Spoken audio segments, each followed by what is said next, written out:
сосын бірге десек домбырамен қандай музыка жазасыңызге мұзбақ дауыс шлем айтып кетіңіз.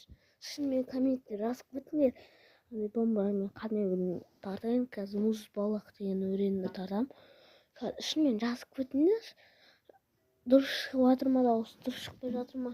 Адамды алдаманы хейтемеңдер.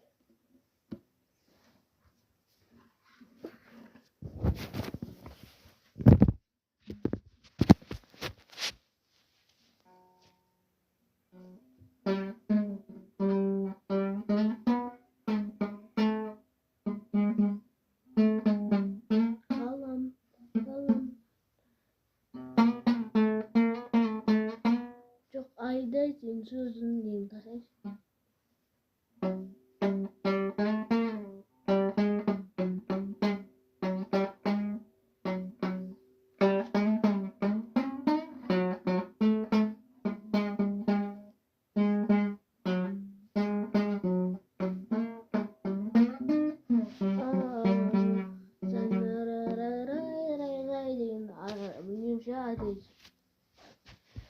Мен адайдың ең басын көрсетейін бе, қалай тарту керек адайдың ең басын.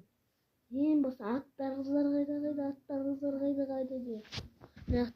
Мына жақта міне жот. Ең домбыраның басында екен. Мына жақта бар ғой. Отақ сойса, бүйтіп тұрасыздар, тартасыздар да, бүйтіп тұрасыздар. Бүйтіп елесті. Сосын үйретіп аласыз.